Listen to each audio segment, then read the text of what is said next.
ভাবুন তো, একটি জাতি যারা পাহাড় কেটে প্রাসাদ বানাতো, যাদের শক্তির কাছে কেউ দাঁড়াতে পারতো না, যারা ভাবতো আমাদের ধ্বংস করার মতো কেউ নেই, কিন্তু একটি মাত্র বিপদ শব্দ, এক মুহূর্ত আর পুরো জাতি শেষ।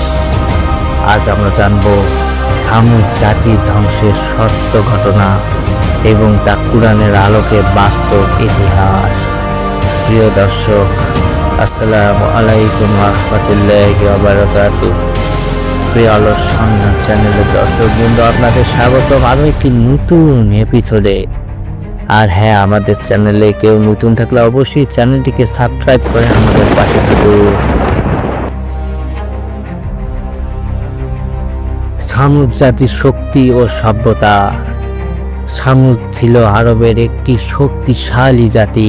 তাহারা পাহাড় কেটে ঘর বানাতো, পাথর কেটে দুর্গ বানাতো। তাদের ছিল বাগান, ঝর্ণা, খেজুর বাগিচা। এ বিষয়ে মহান আল্লাহ তাআলা পবিত্র কোরআন মাজিদে বলেন, বিসমিল্লাহির রহমানির রহিম, তোমরা সমতলে প্রাসাদ নির্মাণ করো এবং পাহাড় কেটে ঘরবাড়ি তৈরি করো। সূরা আল আরাফ আয়াত ৭৪।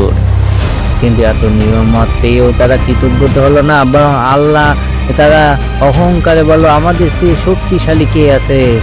তারা মহান আল্লাহ তাআলার নিয়ামতকে অস্বীকার করে, তাদের গোত্রকে তারা শক্তিশালী তাদের জাতিকে মনে করে এবং তারা মহান আল্লাহ তাআলাকে অস্বীকার করে। মহান আল্লাহ তাআলা সেই অবাধ্য জাতিকে আল্লাহর দিনে সঠিক পথে নিয়ে আসার জন্য তিনি হযরত সালেহ আলাইহিস সালামকে তাদের জাতির কাছে তিনি প্রেরণ করেন। হযরত সালেহ আলাইহিস সালামের দাওয়াত আল্লাহ তাআলা তাদের হেদায়েতের জন্য পাঠালেন নবী হযরত সালেহ আলাইহিস সালাম।